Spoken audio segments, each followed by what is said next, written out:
Good evening, everyone. Good night to each and every one of you, wherever you are. Dangriga. This is Dangriga UnMuted. Yours truly, Cyril Uruwei. I want to thank each and every one of you for tuning in, for joining me tonight.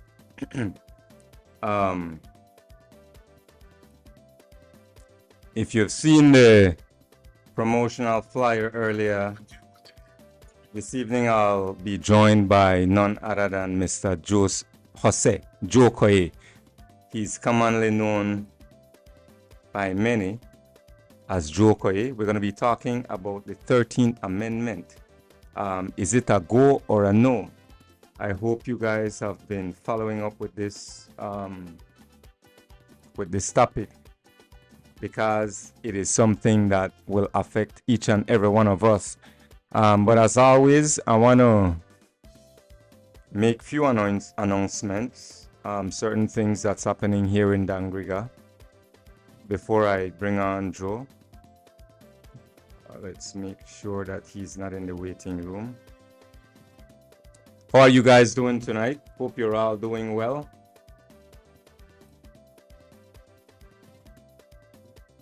This is where I ask you guys to be my technical support behind the scenes. If you guys can hear me, give me a thumbs up. Jerry, greetings. Good evening, my dearest sister. We didn't get to meet this week. Well, the week is not over yet, but it's going to be difficult this week after today. So hopefully next week. Good evening to each and every one of you. I don't know if it's only on my screen, but it seems like my camera is freezing. Yes, no. All right. My brother Eric Castillo, good night. Good night, Uncle Eric.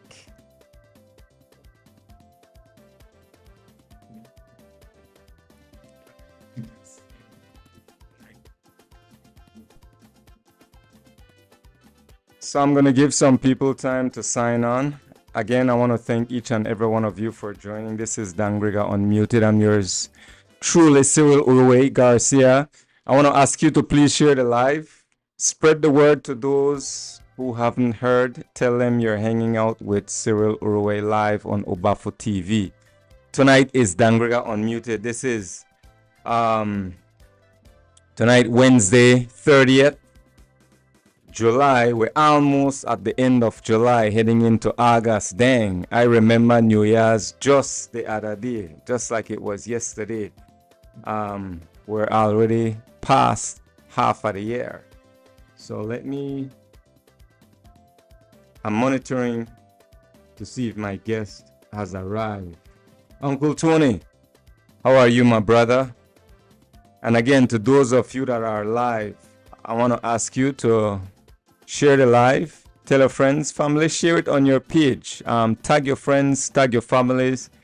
We're going to be talking, my dearest cousin, Renee Nunes. Greetings, my dear. Tag your friends, tag your families. This is going to be an interesting conversation. It will, this is a topic we want to know about. This is a topic we want to learn about, how it's going to affect us if this goes through, if this proposal goes through. I believe I have Joe just signed on. Just hang with me, guys. Let me make sure that I have Joe all set and ready. Brother Joe. Good evening. Can you hear me? Let me know you can hear me loud enough, clear enough. All right. I don't have you on live just yet, but I just want to make sure that I set up your screen, make sure everybody can hear you. And then we'll get this conversation started. Again, guys, just share the live. So here's what I will do, Joe. I will, I don't know if you have more than one device. If you have two devices, you might want to sign on live to the other one, just so you could monitor what we're doing. If I share a video on the screen, it's not necessary, but it's always useful. So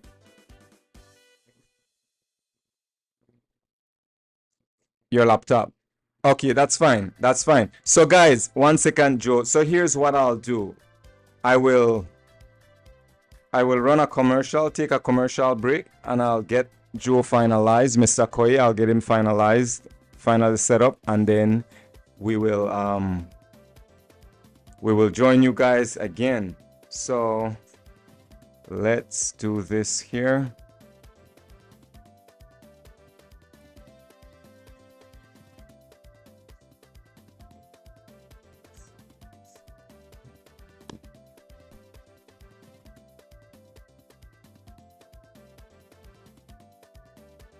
All right, guys, a quick commercial break, and then we will be back. In the meantime, I want to humbly ask each and every one of you to share the live, and I'll be back with Mr.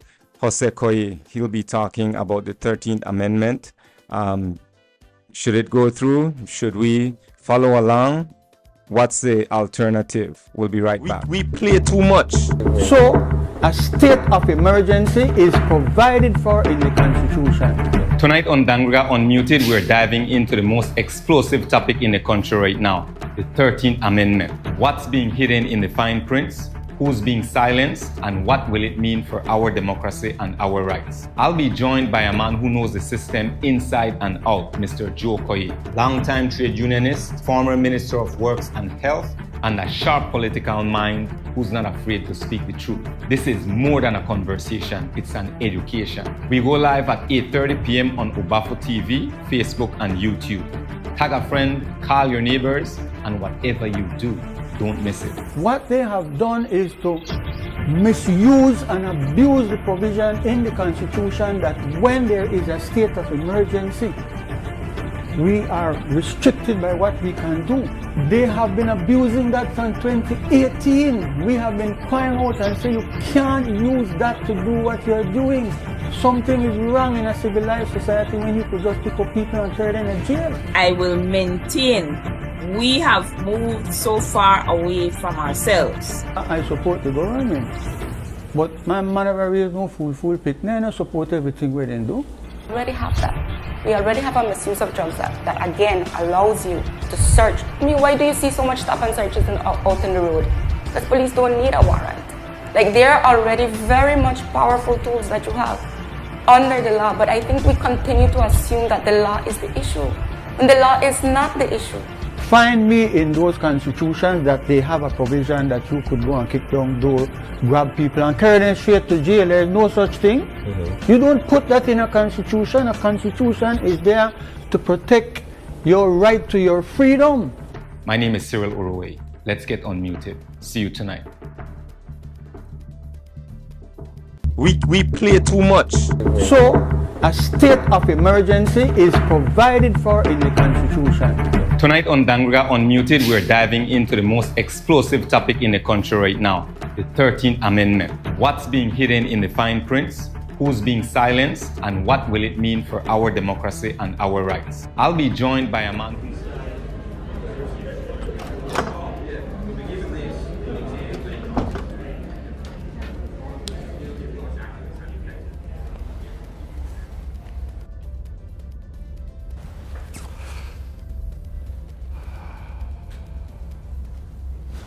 You there, second desk, blue jacket. What is your name? My name is Alexis. Alexis, please leave my lecture room. I don't want to see you at one of my lectures ever again. I don't understand. I am not going to ask a second time. Thank you.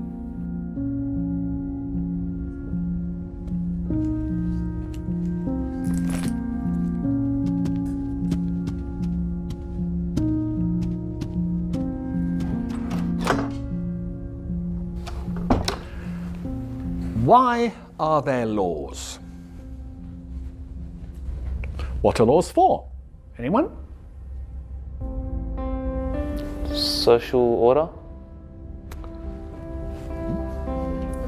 To protect a person's personal rights. So that you can rely on the government? Justice? Thank you.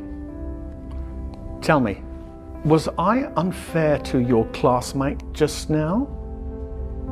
Indeed I was. So, why didn't any of you protest? Why didn't any of you try and stop me? Why didn't you want to prevent this injustice? You see, what you have just learnt, you wouldn't have understood in 1,000 hours of lectures unless you lived it. You didn't say anything because you weren't affected yourself. And this attitude speaks against you and against life. You think it doesn't concern you, so it's none of your business. Well, I'm here to say, if you don't help bring about justice, then one day you too may experience injustice, and there will be nobody there to stand before you. Truth and justice lives through us all, and we must fight for it. Because in life and work, I mean, we often live next to each other, but not with each other. We console ourselves that the problems of others are nothing to do with us, none of our business. And we go home glad at night that we're spared, but it's about standing up for each other. Every day an injustice happens in business, sport, or on the tram. Relying on someone else to take care of it is not good enough. It is our duty to be there for others, to speak up for others when they cannot. I am here to teach you the power of your voice. I want you to learn critical thinking to empower you to stand up for what is right, even if it means going against what everyone else is doing. Let's begin.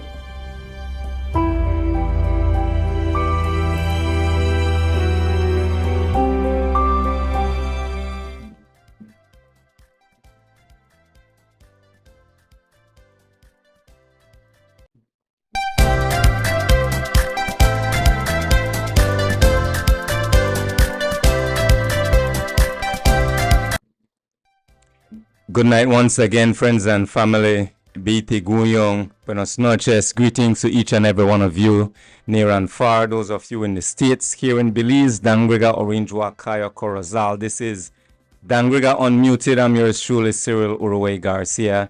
Tonight we have, I am anticipating a very educational episode tonight.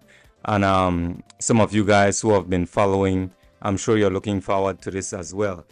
Tonight I have with me Mr. Jose Coye, well known as Joe Coye. Joe, my brother, BT Guyong, good night to you, my friend. Kindly introduce yourself for our audience before we get into the meat of this topic, the 13th Amendment. Well, I give you a very brief resume of myself in the sense that my life journey begins in terms of public participation and, becoming an adult when I graduated from college in 1961. I chose to go into the public service. That was a choice I made deliberately. That's where I wanted to be. I had other offers, but I wanted to go into the public service to get an understanding of how our country is in fact to be governed. So I spent my first 20 years there. And then just on the eve of independence, in a sense, about in the early part of 1981, I had already gotten my practicing certificate to go into public accounting under the accountancy profession after, of course, some 7 years, 5 years of formal education and 2 years of internship. So I went then into private life, self-employed. And much of that period was, in fact, relating to the private sector. But then I felt that after I have done some years and I had put my business in a position with family members, I think I must go back now to try to bring out the rest. Meaning that I felt obligated given my background, particularly with my mother as a founding member of the People's United Party, which I've always given a great respect to the principles that define the purpose. So I decided to go back and I began my another period of political life, well, public life in politics, that was. And that was in 1989 when I ran in the city council, the municipal elections. I did win them in 3 terms, and then I was a mayor for 4 years. And yes, I was actually, my 4 years of mayor in Belize City was a very challenging period, because that was a period when we first brought the decentralization policy to Belize, which was already in many parts of the world where countries were beginning to decentralize, meaning removing power and responsibility from the center to the periphery, where the subnational governments were closer to the concerns and the affairs of the people. And the reality of it is that the closer you are to it, the more you are likely to want to address it. So I was responsible for actually designing the institutional strengthening, because the World Bank funded the decentralization and institutional strengthening. I designed the institutional strengthening. It was first given to us, but I didn't like what was given to us. It was more equipment oriented. I wanted to make it human oriented. So I redesigned it and the World Bank. So I carried out the institutional strengthening for that period. And we begin the decentralization process where we begin to take on responsibilities. So for us to take on these additional responsibilities like jurisdiction over the courts in terms of local matters, trade license, we were to move on to many other things, including the fire service, etc.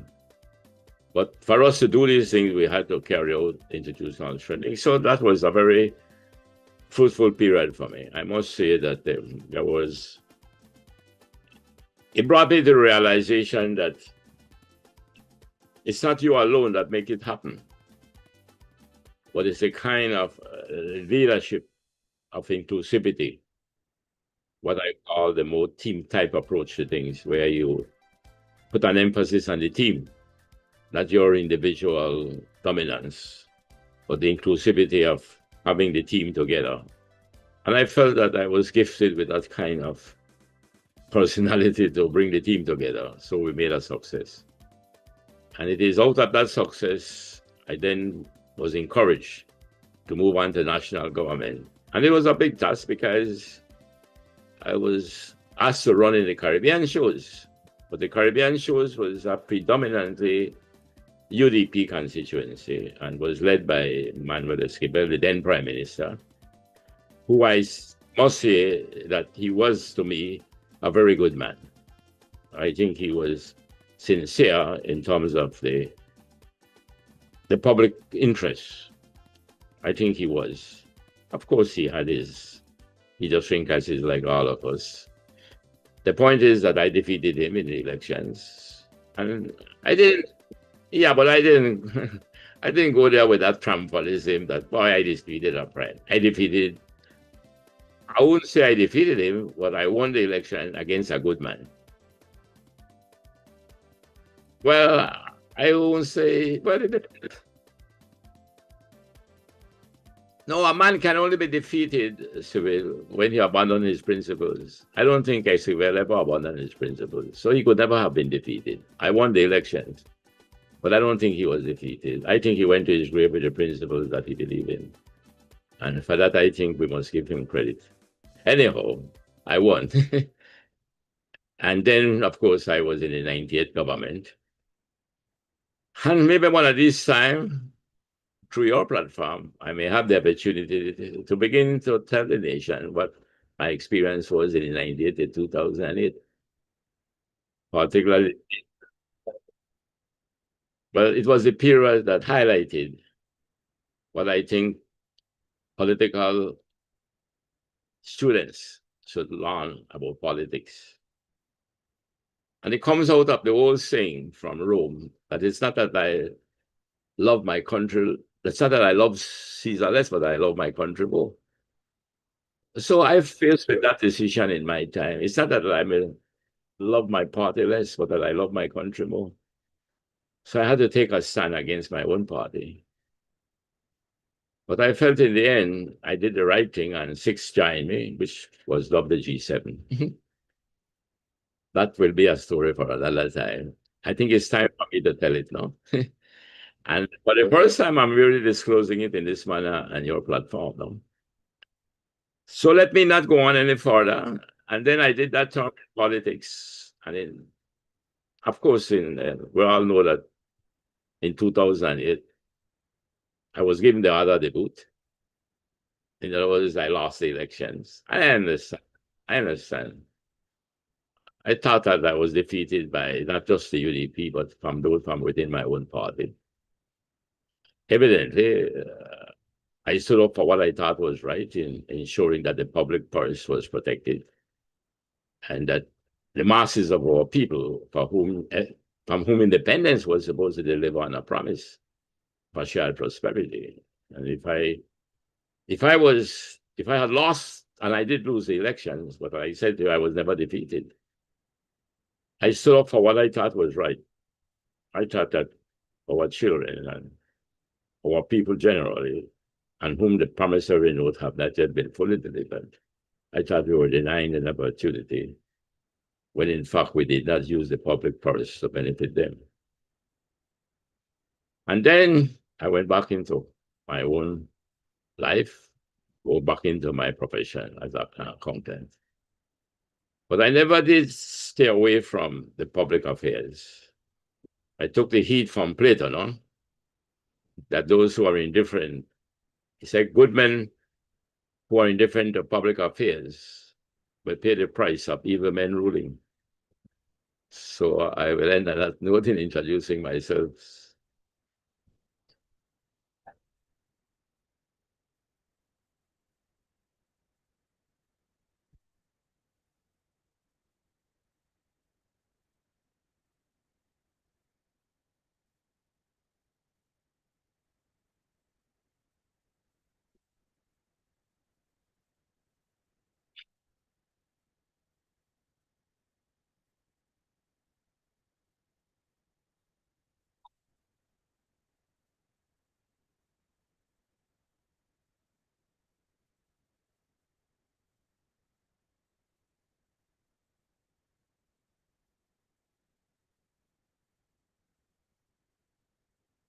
I would like to begin by reminding the listeners that protecting life.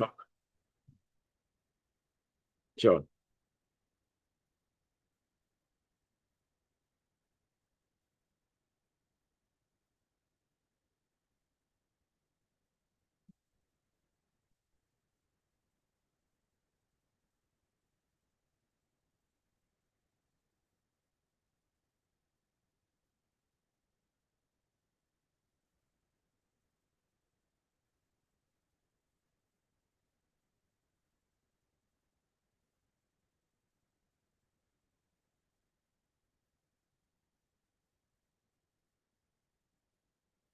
I would like to go back to where we were before we come into a state of a society, which today we call nation states. And back to the period of where we were more in the state of nature, where we were in fact wandering around in family groups. It was from that period in the state of our nature that we had recognized that there were certain rights that we had, natural rights. The right to life, the right to liberty, to freedom. And those were from nature. That's the way I understand it from history. And then I lived it to understand too that, well, fine. When they decided to move from a state of nature into the state of a society, which is where we are now, I think one of the primary purposes was indeed to defend those rights, to expand on them and to protect them. So we move from there into the state of society.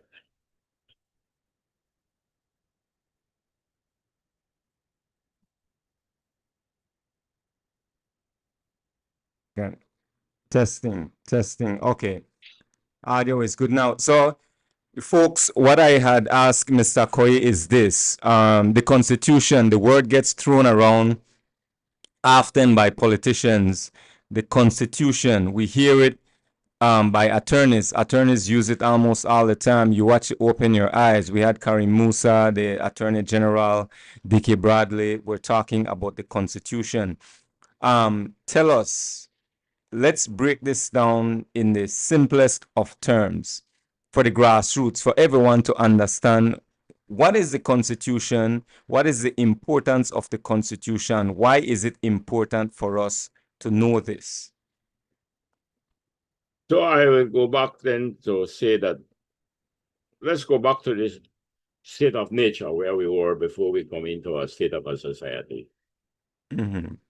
From then, we had the sense that there were some natural rights, the right to life, the right to freedom, the right to basic needs, to be able to eat, to sleep, to survive. So those were natural rights. They came to us naturally because of being social beings, that we had to survive and we have to live together with each other. So I think when the transition came from that state of nature into the state of a society, it came and a simple belief that it was to protect and expand those rights. In the beginning, it did not really work that way because during the change, we came into what we call kings and queens. So everybody indeed was subject to the law, but the king or the queen was above the law. But then in the evolution of man, we move from that to what today we can call democratic constitutionalism.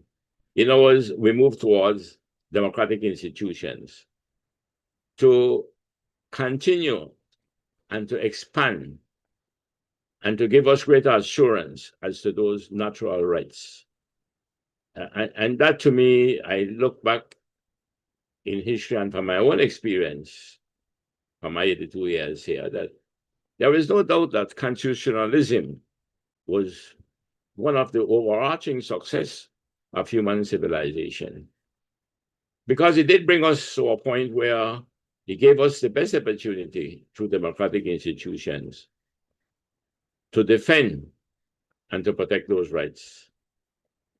So I think it is important for us all to have a good understanding of the purpose of our Constitution. And yeah, I take it I'm being heard still. Yes, yes. Yeah. So I would say that when we look at the Constitution, and we look at what is it in effect saying, it begins first with telling us that there was the dimension of the supremacy of the Constitution, the rule of law. And that was the beginning of our Constitution about, one, it defined the state, I must say, beginning defining the state, the geographical boundaries of the state. And then it went on to speak of the supremacy and to the values and the principles that were defining the state that we were to shape. And from there, it came down to the fundamental rights, the protection of these fundamental rights and freedom, the liberty, the freedom of speech, the freedom of association. That whole part two, what we call the part two of the Constitution, I believe is the substance of it, because it is the protection and defense of our fundamental rights and freedoms, our liberty and our life.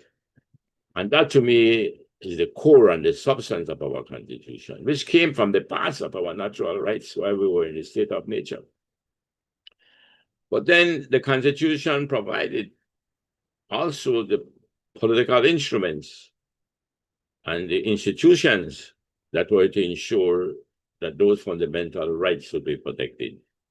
So what the Constitution was begin with in building those democratic institutions, and it began with the Governor General, because of being, I guess, a parliamentary democracy. And then from the Governor General, he came to the executive power. From the executive power, he came to the legislature, which we know is made up of the House of Representatives and the Senate. And from there, he came to the judiciary. So he gave you the human institution, the democratic institutions that were supposed to indeed protect those fundamental rights of the part too. And from there, of course, it went on and he began to set up how the bureaucracy was developed through the public commissions, the Public Service Commission, the Service Commission, the other commissions that has to do with defense and whatnot. And then he developed the finance, how we're going to finance these institutions. And of course, it went on with some miscellaneous sections and some transitional provisions. But at the end of the day, it is important that all of us, every one of us in this country, is to come to understand and appreciate the importance of that Constitution when it comes to our rights, our fundamental rights, and the defense of those rights. I listened to the commission, the People's Commission that was appointed by law to review it. And they said that they had done a survey. And in that survey, they found that there were 90% of the people who didn't understand the Constitution. You said 90%? That's what I think that survey came up with. Maybe, well, 90 or more. To me, right. Yeah, I don't think that's far-fetched. I mean, well, I don't think that's far off. No, it is a survey and a polling that was done. So to me, this must be very disconcerting to us. Yeah, it should be. And just to, I'll have you continue. I'll let you continue, but I don't understand something as important as this. Why is it not taught? Why is it not a priority that the government, it start in schools? I mean, we should know this before we even reach high school.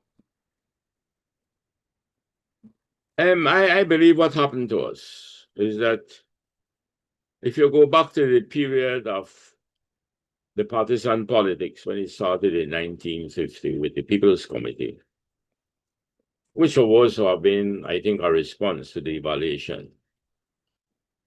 That is said to have triggered it. And then they began the People's Committee, and then from that came the People's United Party. And we moved from there, and there was no doubt that from the outset, the principles that defined the purpose of the movement, I must say, was very much a kind of gospel imperative type movement, biblical imperative to be our brothers and sisters keeper. And I thought that it was a good idea. And the people who rallied along the belief that we have to decolonize the country, we have to go for constitutional decolonization because the resources of the country was not benefiting the masses of our people. They were benefiting those in the metropolitan power in London, the colonial master. So it made sense to us at the time. And these were mostly primary school graduates that was in the forefront of the decolonization resistance. And I must say this to them, that they understood the importance of the shared prosperity of the resources of this country. And they understand the need indeed for our constitution. So they did bring us to the point where in 1981, I was a part of it. I was already then, pretty much 30s, in my early 30s, thereabout. So I was involved in myself going out to try to get the people to understand and accept the Constitution. That this is the thing now that will bring the shared prosperity to us, that the resources of this country will be developed for the shared prosperity. Now, we went towards, of course, prior to that, we went towards self-government. So at self-government time, we had somewhat of a constitution, but it did not give us control over foreign affairs. It did not give us control over defense, which was because of the Guatemalan claim. So by 1981, of course, we had gotten our independence, and we had a constitution. I would have hoped indeed that subsequent to that, as we were beginning to open the country, and I think some of the economic export, the recent one was the one out of the University of London, done an analysis on the country, and did say that the 25 years after our independence, there was progress, there was rapid development. And I did experience that myself in the country. And then after that, of course, it stagnated and it began to regress. We have to ask ourselves now, why was it so? Is it because although we had so many graduates, we have far more graduates today, or even 25 years after independence, far more graduates tertiary level with masters and PhDs. But why is it that the promise of independence, the purpose of constitutional decolonization, did not manifest itself in the shared prosperity for our people?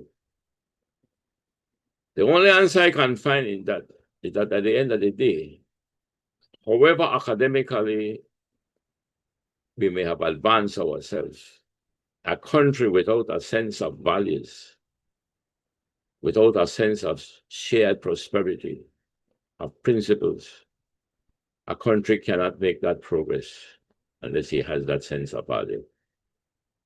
That it must be not what is in it for I, but what is in it for us. So looking back, yes, we should have beginning to teach our children and of course put it into the school. What is it that this constitution was supposed to do? And to teach us the sense of values that it was to bring to us collectively. On all the political, economic, and cultural benefits of our constitution. So I feel indeed that we had sort of dropped the ball then. And we dropped it despite our advancement academically. Our advancement in terms of our values, our sense of values, had made a regressive step. When you say we dropped the ball, are you talking about all of us? Are you referring to the leaders, the people? Well, the leaders is just a reflection of us, because evidently, whosoever become our leaders came from among us. So this is a reflection of us. I get a sense that it was a leadership crisis that the country could be facing, and I've been saying that on these shows. A leadership crisis right across. And we have to ask ourselves, well, are we supposed to redefine leadership? Are we supposed to accept the principles and the concepts and the values of leadership, what it really means to be a leader? And try to ask ourselves if it is not a case of where the leadership crisis is because we have subverted the values of our past, the shared prosperity values, the values of what is in it for us rather than what is in it for I. Today, evidently, the avarice and the ambitions has created tremendous detriment to this country, which we can translate into corruption. Yeah. When we begin to take our personal interests and put it above the public interest, that to me is one of the worst forms of corruption. Because the public interest must transcend the private interest. That is what societies are to be about. That is what progress, that bring progress to societies and bring peaceful societies and just societies. Our public interest must transcend the private interest. Absolutely. If you keep an eye, you watch the news, you know it's a complete opposite. We just learned last week or 2 weeks ago how we have ministers that are driving vehicles that are that's $250,000. right? And we find the excuses for a vehicle, for a $250,000 vehicle. And the list goes on. Just as a refresher for our audience, we're talking, today's topic is about the 13th Amendment. I'm here with Mr. Jose Coye, and he's going to be expounding on the details of the 13th Amendment. We are fleshing out what the Constitution is, what it means to understand the Constitution, why it is important, why we must all be familiar with the Constitution. Let's talk about the court judgments, Mr. Coye, and how it applies, how it falls into this whole 13th Amendment. Well, I'm glad that you're, I think, bring it into context in the sense that we spend some time indeed, which is very important, to discuss the Constitution, because we would not be able to appreciate whatever we believe about the 13th Amendment, the proposal of the 13th Amendment, unless we understand the importance of the Constitution, which in essence is about our fundamental rights, the protection and the defense and the expansion of our fundamental rights. So now when we go to the 13th Amendment, the proposal for the 13th Amendment of the Constitution, and evidently it was triggered by two judgments that were made in the court, two opposite judgments, divergent judgments. There was a judgment where the claimants who were in fact incarcerated, I must say, under a state of emergency, state of public emergency, and they felt that their rights were violated. They felt that the state of emergency was unconstitutional, that the circumstances that should have warranted the state of emergency did not exist. It did not prevail at the time. So one judgment did not give the claimants what they thought was their claim, in the sense that the state of emergency was unconstitutional, it was not proper, and their rights were violated, and they sought damages. But the court ruled that no, they thought that the state of emergency was constitutional, quite consistent with the Constitution, and that their rights were not violated. But then in the second judgment, the first judgment was, I think, about 30-40, I'll pay judgment. The second one was a pretty long judgment. I read both of them. And the second judgment, there were about 13, 14 complainants. And then there were about 16 different things that they believed they were in the Constitution that were violated, which were all linked to their rights. Right. And I think it's interesting for any of us who, I think, have the interest in wanting to understand these two divergent judgments. Because the one that I read that said that indeed that the state of emergency was unconstitutional, they believe that the circumstances that will warrant a state of emergency in accordance with the Constitution did not exist at the time. But then they went down, that judgment went down to show where many of their rights in the Constitution within those first 20 sections, because the section that deals with the state of emergency is in the part 2 that deals with our fundamental rights. And it is there because Section 80 is in fact a state of emergency to protect us, to protect our rights, where there was in fact instances or where the public order could have been under threat. So when you read the second one that did say and supported the claimants that the circumstances that prevailed at the time did not justify that state of emergency, and that their rights were in fact violated. Now, when I look at that second judgment, where they believe indeed that the state of emergency, the circumstances that brought about the state of emergency did not exist. And I am inclined to believe in that second judgment. But before I come to the substance of that, it was the two divergent judgments that triggered the government to decide that they would bring forward the proposal for a 13th Amendment. But one of the things that underpin it, and I may have to go to the notes here of the proposal itself, one of the things that underpin the government decision to move for a 13th Amendment was legal uncertainty. And they were saying because of two divergent judgments, two different judgments, that created legal uncertainty. And it's for that reason, one of the reasons they gave why they should come with this the proposal for the 13th Amendment to bring legal certainty. I would differ with that. And at this point, I want to make something that clear that I should have done from the beginning, perhaps.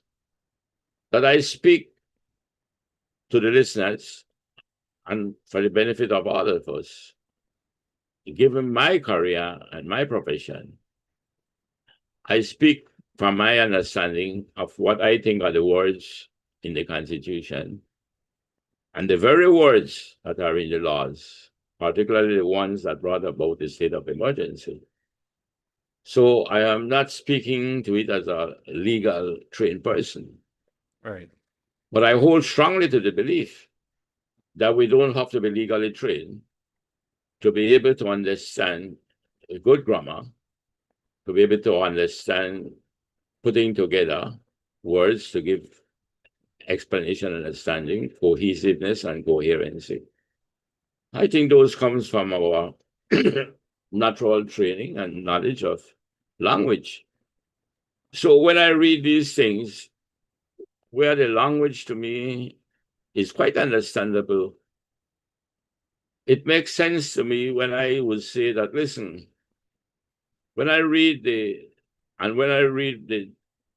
legal uncertainty that the government said that they need to bring certainty to by making this 13th Amendment, I don't see why you need to go to the 13th Amendment to bring legal certainty. Because there is a system, a judicial system, that if you lose a case, if you're aggrieved by the decision, you have a next step to go, which is appeal. And if you're aggrieved by the decision of the appeal, then you exhaust the judicial process by going to the Caribbean Court of Justice. That's the end. So I can't understand why, just at the trial judge stage, where you saw two different judgments, you are using that to say that you need to bring legal certainty. So that's one of the reasons you need the 13th Amendment. That to me should not be a reason. And I think that's supposed to be dismissed outright. So briefly, you're saying you're against the 13th Amendment. Well, I am beginning to develop what will be my final decision as I speak. Okay. The first instance, where one of the reasons given for it, and it's right here in the proposal, and is to bring legal certainty. I am saying that you don't need the 13th Amendment to bring legal certainty. You must first exhaust the judicial process of going to the appeal. And then if you are still aggrieved by that decision, then you go to the highest level, the Caribbean Court of Justice. When we reach there, we should have legal certainty. And if in that legal certainty, we believe that to protect the rights of the citizens of this country, which is one of the first call on government, is to protect the rights of the citizens, to protect their life, their liberty. Then is when we can begin to maybe see whether we need to amend this Constitution. So to me, I think it was premature to seek a 13th Amendment to bring legal certainty. There was no need for that. Secondly, they sought to look at, well, because they have lost one of the cases, evidently it brings some financial burden on the government because there were damages to be paid to these people. So therefore, the door was left open that anybody who felt offended by those many state of emergencies that were called could come to the court. Mm-hmm. And if indeed at the end of the day, the judgment by the judgment that said that the state of emergency was unconstitutional, if that prevails, then everybody who were in fact incarcerated under those circumstances or were deprived of their rights can make a claim. Right. But I cannot support where government have done something, the state did something evidently in good faith, and I believe that the government was acting in good faith. I think it is acting in good faith. I think it is sincere, but I believe it's sincerely wrong. So I would say that at this point, the second reason where you wanted to make sure that only those cases that are now before litigation will be allowed, but anything after this will not. So you are looking now to make the 13th Amendment to address those two. And then we can come to the most substantive matter, which is in fact amending it to allow, and I'm going to read it exactly as it says here. And this is the substance of the proposal for the amendment. And here it is saying, I think it's under, sorry. Yeah, it's under the 18A. It says, special area declaration empowers the Governor General and the advice of the NSC, that's the National Security Council, and based on reasonable grounds to declare a special area where rights may be limited for the purpose, and this is the very operative words, of preventing, detecting, or controlling crime. That is now the substance of this amendment. I have said to you the two other reasons I could not support them to trigger the amendment of the Constitution. But this to me is the main one, is to amend the Constitution to allow a state of emergency for the purpose of preventing, detecting, or controlling crime. Now, if you read the judgment, the second judgment, which said that they think that the state of emergency was unconstitutional, I think that judgment will bring out clearly that you should not have this kind of amendment to be able to prevent, detect, or control crime, because we have a law for that already. All right, sure, I'll pause there. Joe, briefly, I want to go to the comments and then we will dig deeper into the 13th Amendment. We'll get into the meat of it. Jerry Enriquez, indeed, there is a leadership crisis. Despite substantial gains in education by many in the population, not only are many people sleepwalking through many crises in our nation, but there seems a concerted effort by political parties to subvert the rise of new leadership and punish those who assert themselves for justice. Leadership is also about values and standing up with integrity. However, leadership has increasingly been about popularity and clientelism, even if truth and justice are compromised. That's very true. Before I continue, I want to briefly comment on that, or should I continue? Are you asking me if you want me to comment on it? Yes, yes.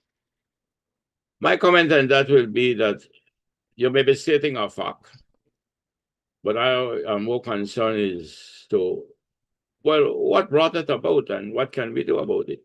So those are statements being made, which evidently is not exemplifying what we ought to be. Yeah, Renee Nunes, she said, now we're trying to manage chaos. Too many got left behind, and the government is trying to put a band-aid on a gaping wound. Sorry. I believe we must bear in mind that laws, proposals for amendments reflect the times we are living in, which is very true, Mr. Egbert Ihino. The problem with church and state-led education system. One more, and then I want to go deeper into the 13th Amendment. Renee, again, what, if any, is the negative implications of the proposed 13th Amendment in this political climate with a non-existent opposition? That's a very good question. We'll get back to that. But let's get deep into the 13th Amendment, Mr. Coye. And one of my questions, right, that I want to ask, especially, they must allow 90 days, right? How far are we in this 90 days?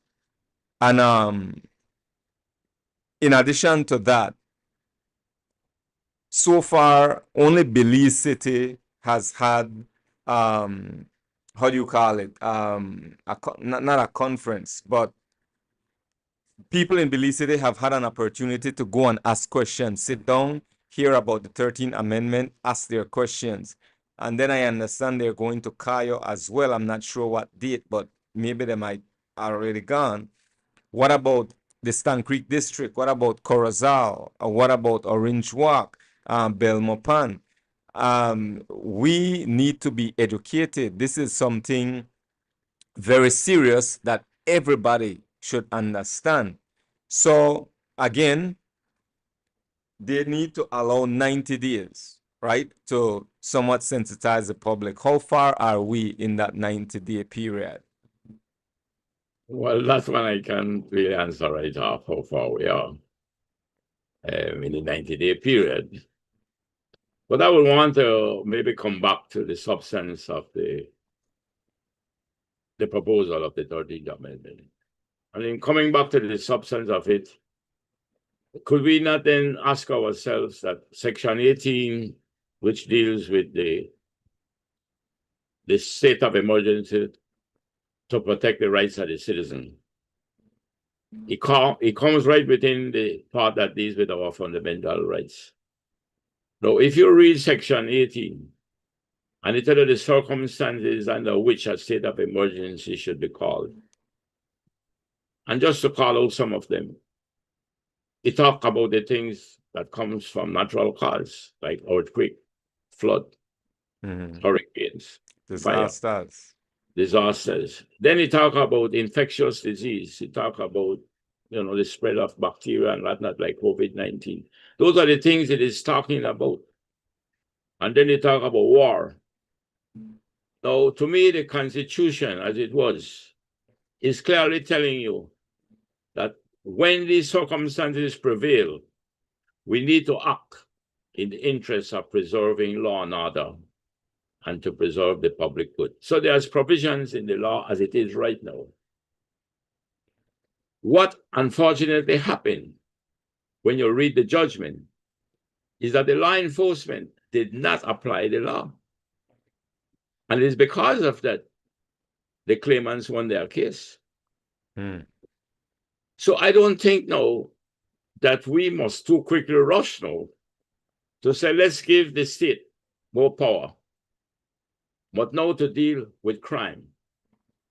When in fact, we have the laws already, which I think is the Crime Control and Criminal Justice Act, that actually deal with crimes and deal with gangs.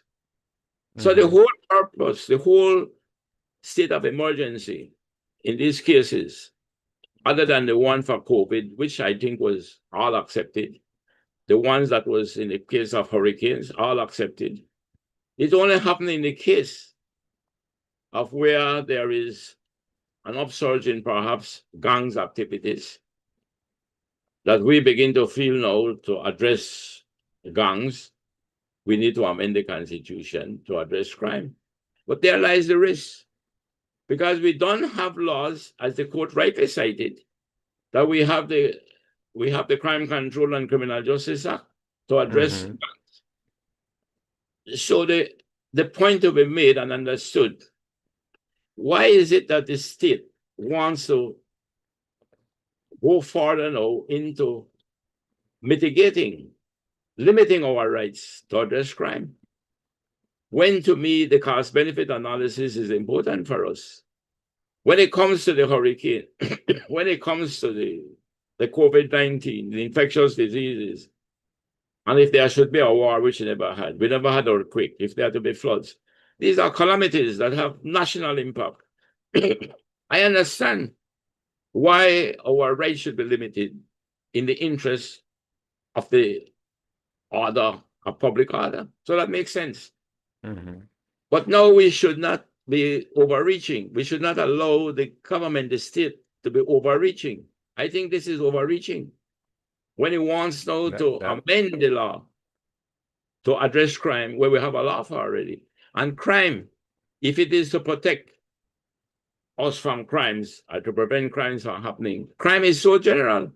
So we should not give the state such overarching power, which is not needed because it can be abused. That's too much. That's too much power. Of our objection to it. We should not allow the state to become so overreaching, to amend a constitution, to do something that we have laws already capable of doing. And that is what I think that judgment was saying. That is what the judgment effect saying. He said we already have the laws. We have the Crime Control and Criminal Justice Act to address gangs. So why is it that we want to amend a law, amend the constitution to address something when we already have the laws to do it? And that to me is the substance of it. We need not limit. You see, when you amend the constitution to address crime, you are limiting our rights. Yeah. But there's no need to limit it because we have laws that can address that crime without limiting our rights. So why go and use the constitution to limit our rights to address a crime that we already have laws to address? And then I want to look at the solution before we close. The solution. Certainly. Mr. Coye, before we go to the solution, you said you don't think that the government has any kind of ill intent. You don't think that wasn't your exact word. Are you there? Can you hear me? Yeah, I'm hearing you. Yeah, those weren't your exact words, but a lot of this seemed to be common sense. I mean, you're not an attorney, but you talk a lot of sense. We had there was an attorney on Creme TV. There's Dickie Bradley. So many people are saying this, it don't make no sense. We already have laws for what they want to do. We already have provisions. So why? I mean, why? Why do you think they're insisting on this? I am prepared to give them the benefit of the doubt that there is no sinister motive. But it's a case of where they are sincere, but I think sincerely wrong. But how could you be sincere and you don't have no kind of sinister motive when the majority of the experts are saying, no, this is not the way? Yes, but the point I want to make, and this is maybe giving the benefit of the doubt to them, I wouldn't want to become so sinister, or so cynical, I must say, that I lose my balance of thinking. If you believe that this is the tool you need to fight this crime of crime, I am saying, I have to question your managerial or executive skills. But it doesn't mean that it is out of a sinister motive or out of a selfish motive. I don't think it is that they want more power over the people to become autocratic, if not. I don't really believe it is that. And I think that the government needs to be made to understand that they are wrong. But I don't want to confront in a way that I believe that there is sinister motives, that they want power for the sake of having power in the sense of becoming authoritarian. So let me be devil's advocate here. Let's just say, hypothetically speaking, there is someone aspiring for political office. There's an election time, be it mayoral election, be it general election.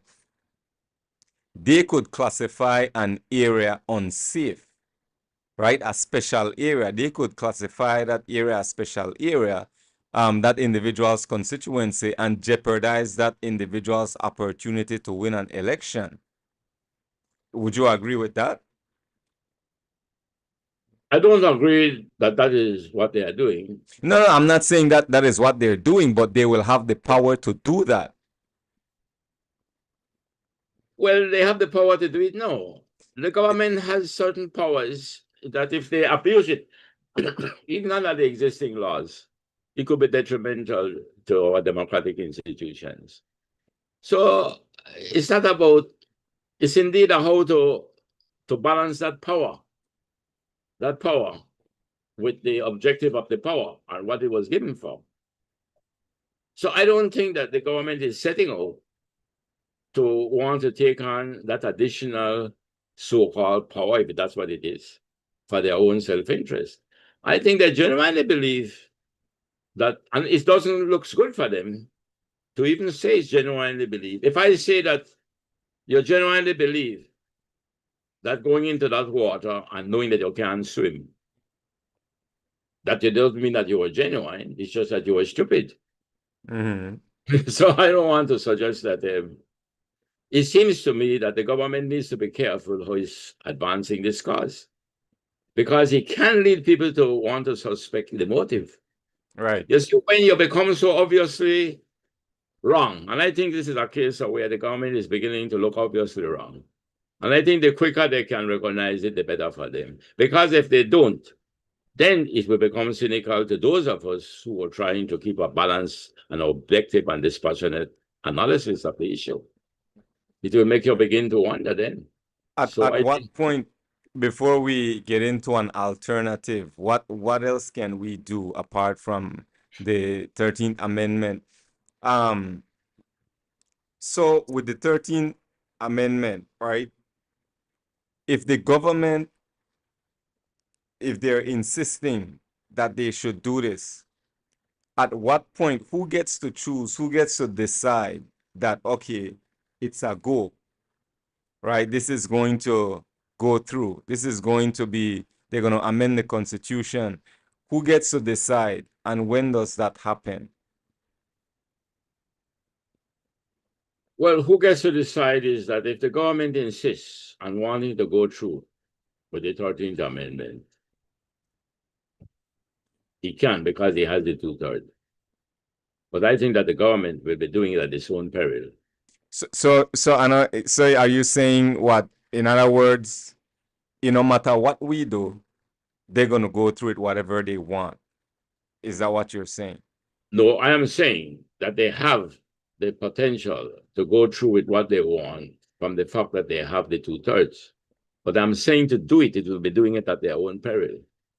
Right, and because then many of us out here who are being as dispassionate and objective in the analysis of this situation, who have no axe to grind with the government, maybe even a supporter of the government, but is trying to tell the government that you are going down the wrong road. And I think you should pause and pull back.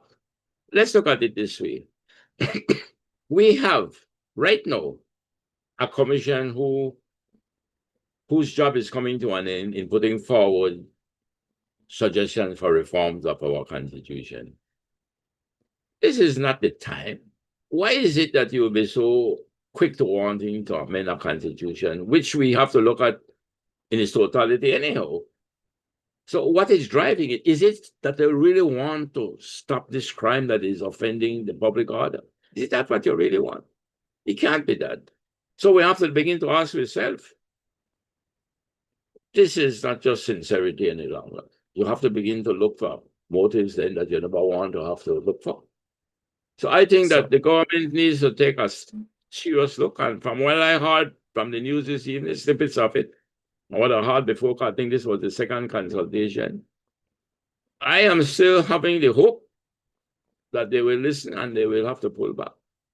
So this is a perfect time, Mr. Coye, to talk about a solution, an alternative. What, in your opinion, would be the solution or an alternative to the 13th Amendment? I think the best way to address crime is not simply by punishment. I think we need to look at the causes of crime. And this might sound a little bit kind of contradiction.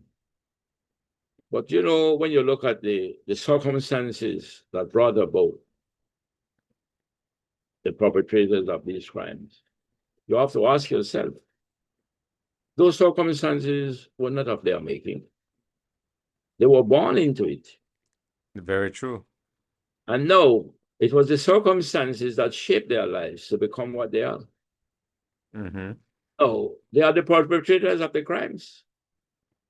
But are we now to sit back and allow the circumstances that shape those criminal minds continue? Or should we not address the cause? Evidently, if you are showing symptoms of a disease and you believe that you're getting pain from those diseases and your skin might be changing color, and simply by giving you some pain relievers and giving you some ointment, some dermatological treatment for the skin, that is only a relief I'm giving you. Band-Aid. Well, it's a relief I'm giving you while I'm looking to address the cause. So whatever we do in terms of the punishment for a crime, strengthening the system, the system of investigation and prosecution to ensure that crimes cannot be committed with impunity. They must pay the price for the crimes they commit. But while we are taking punitive measures, we have to think about also, what do we do to change the circumstances out of which these young boys and girls come? Yeah, the environment. So to me, I think that we need to give them a reason to live. We need to find a way to give them a purpose to live. Mm-hmm. And I maintain, and this is where I'm very strong about, look at your budget. Look at it, 1.7 billion. Maybe 30% goes to capital expenditures in building roads, most of it roads, infrastructures. But what is more important? Isn't the lives of these human beings more important to us than roads and bridges? So if I could spend 125 million on a road up to Mountain Pine Ridge for tourism purposes, why can't I spend at least maybe 50 million in those same areas that you are declaring state of emergencies in, because you believe that that is where the criminals are? Right. So why don't you address that? Look Very good. at the circumstances that bring rise and cause these young boys and girls to be the way they are. And that is what I think must be the solution. Not amending the Constitution to hunt them down, find them, and incarcerate them, and violating their rights. So I am not here to condone the crime, but we need to understand that the solution will not be in the 13th Amendment. It has to be in giving them a reason to live and purpose to live. And let's address it that way. I wholeheartedly agree with you, my brother. That is so true. And I have to read Renee's comment. It says here, let's just say, I'll use the word activate. Let's say they activate, they amend, they go through the 13th Amendment. She says, then police ignorant, right? We have ignorant policemen. We see it in the news all the time. Unfortunately, this is true. There's potential for citizens to be further abused. We have these policemen abusing citizens left, right, and center. If this goes through, this will give them more power. You know, it make absolutely no sense at all. I'm not a legal mind. You're not a legal mind. You're not an attorney. I'm sure most of our audience listening, they're not legal minds, but they understand. So you made a very, very interesting, serious point. We should invest in the environment in which these youths are in. You know, these quote unquote gang infested areas. To just come up with draconian laws and you know, to go to that extreme is not the solution. Give them opportunities, you know, improve their environment. You said it well. They were born into this. They were born into this. I would like to, I mean, I don't want to come back to it, but I want to invite more people to read that judgment where those claimants were found that their rights were in fact violated. Read it. Mm-hmm. I think it's important. I think the judge that wrote that judgment, I believe that the government has read it and begin to realize that, yes, they lost the case. But I think that judgment was a very sound judgment. Mm-hmm. And it brought out points about, again, a weak law enforcement agency. For you to say that you had reasons to believe that this had happened. But throughout, there was no evidence to show why you had reason to believe. So the point that the judge is making out that, one, the circumstances that your claim had prevailed in the so-called increase in violence is show you a good example, which I call statisticating. I use statisticating. If you tell me that the crime has increased after the COVID, evidently the crime may have increased after COVID. But if the crime before COVID was 1, and I'm just using it to get over the idea, and during COVID, the crime went down to 0. Then after COVID, the crime went up to 2. You can say that why the crime increased by 50% after COVID.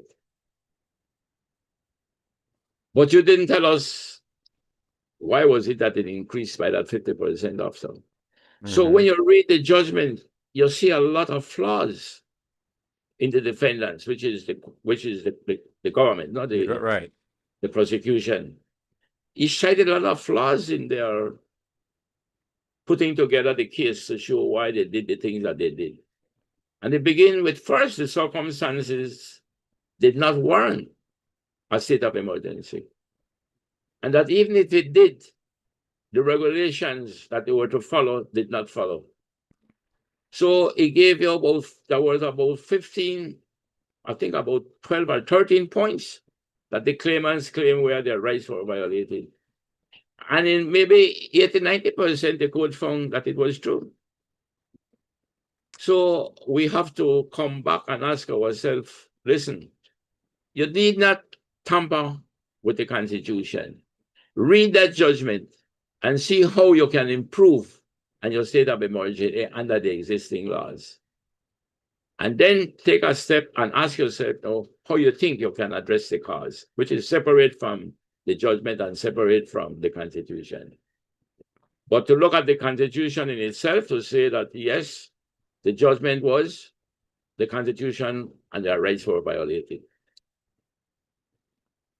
Now, folks, for those of you listening, this is an opportunity for you to enter any question you might have in the comment box. If you have a question, if you have any new information you want to add to this that you think might be insightful, educational for not only for you out there, but for Mr. Coye and myself as well, now would be a good time. So again, if you have any question, you may post your question in the comment box. Fritz Coleman said, I agree with you, Joe Coye.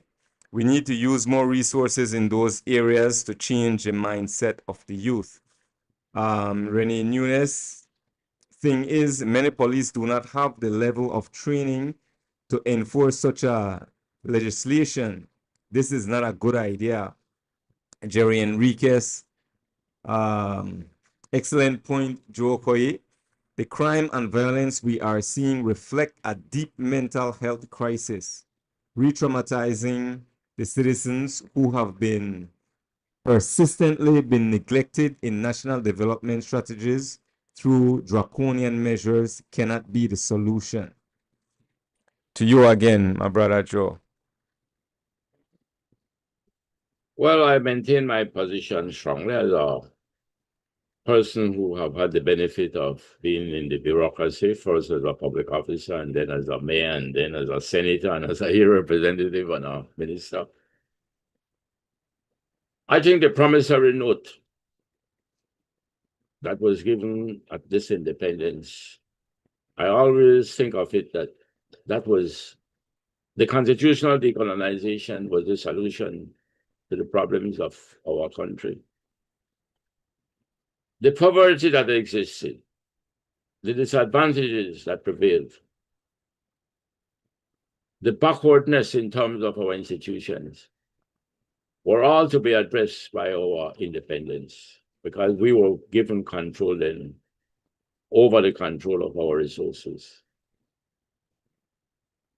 Looking back now, 40 years after, and given by the same expert that did the 21st assessment of Belize, the 21st century assessment, I think those assessments were factual and they were truthful. We don't have to ask ourselves, where did we go wrong and how can we correct it? And we have to begin to correct it by taking, yes, one of the most important instruments for effecting government policies, the budget. We need to take a serious look at the budget, and that is another topic that is important for us to have a discussion on publicly. We have to look at that budget and ask ourselves, is it allocated to achieve the priorities and the efficiency and effectiveness for the shared prosperity that independence has promised us? According to this expert that did this analysis, it is saying that the gap is widening between the have and the have-nots. In other words, the inequality gap is widening. That doesn't come over good. And it's cited that our per capita is about make us the third poorest in the region. No, those are not things for us to be gloating over and condemning the government for. There are things for us to become very more conscious of and to allow us to more participate and to hold government accountable to make sure that the financial resources that come from the people, that we gather everything that we should gather and we put it to the best use for the development of our people. And to me, one of the best use is in human values, is in human life.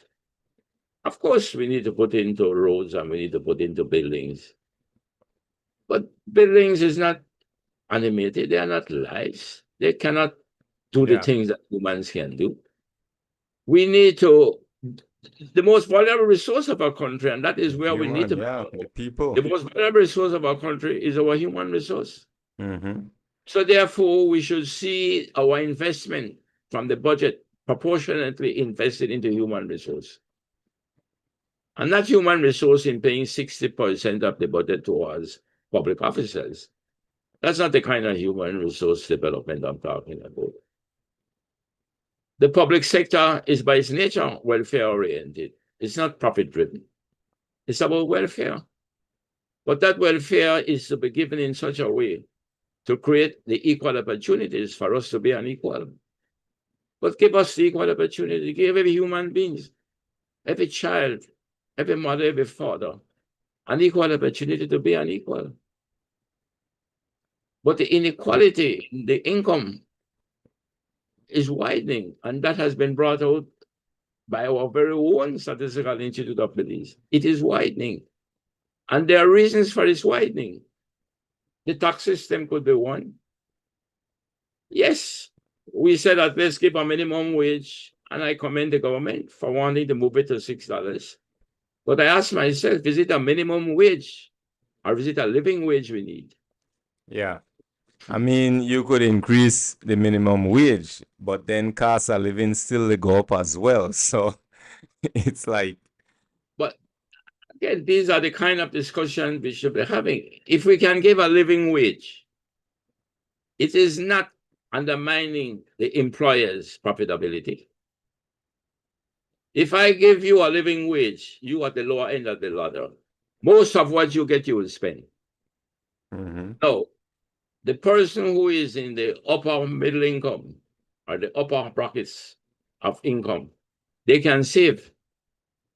When you're giving a living wage, the employers benefit because there is more to spend.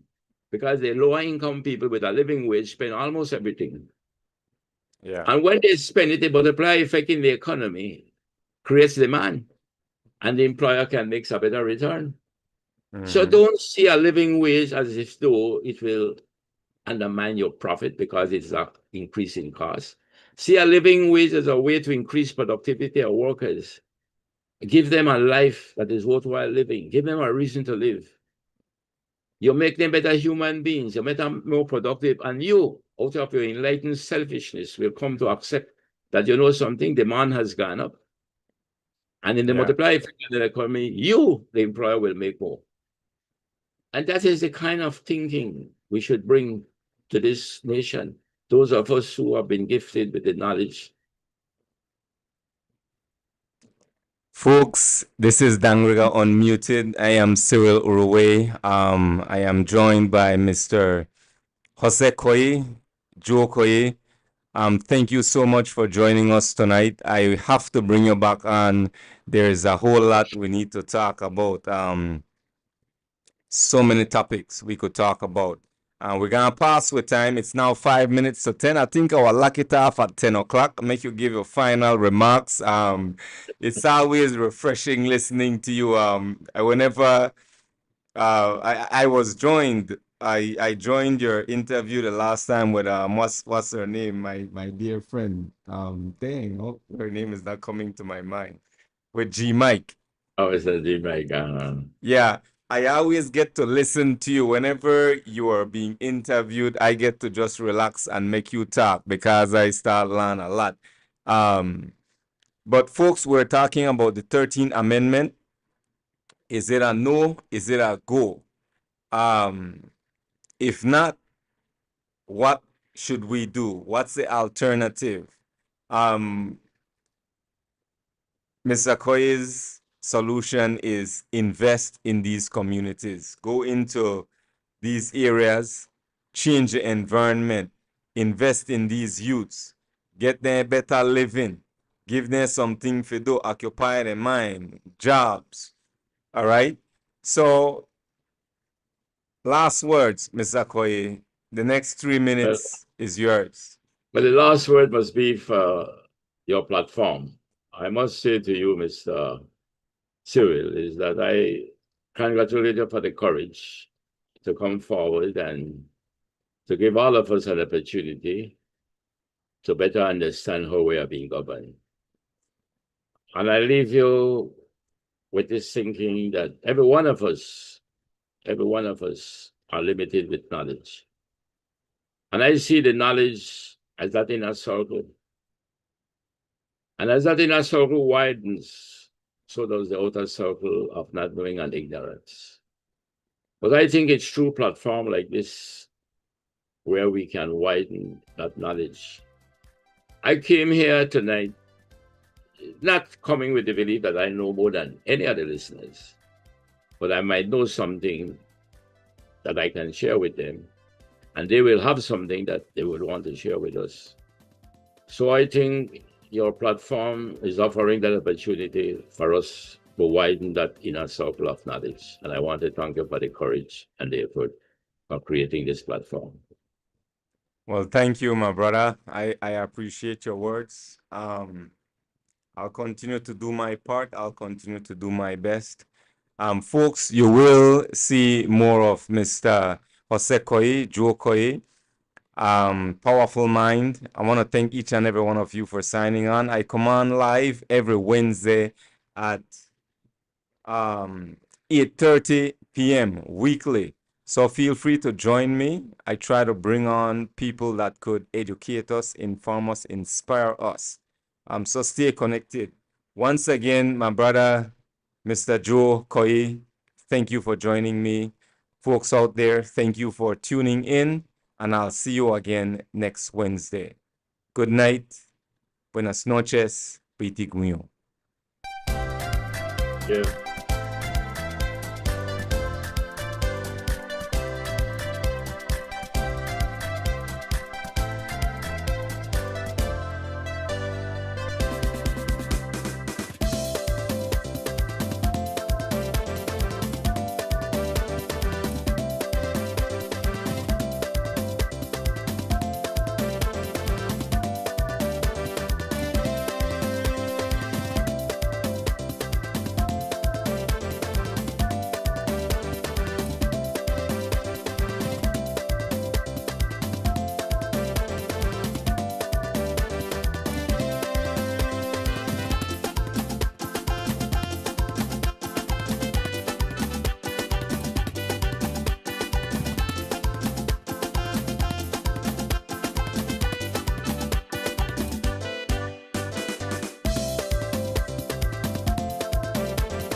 You really have to get on social media. You're missing out. No thanks. I don't really like social media, to be honest. I'm happy to leave that all to you. I don't know how you live without it. I mean, what do you do all day? Well, I try to be present in the moment. I work on myself. I work out. I read a lot. I meditate. I just try and do things that make me feel good. Deep. You're really weird, you know. I like you, but you're not normal. Maybe I am a little bit weird. But I'm just trying to be the best version of myself. Not the version other people want me to be.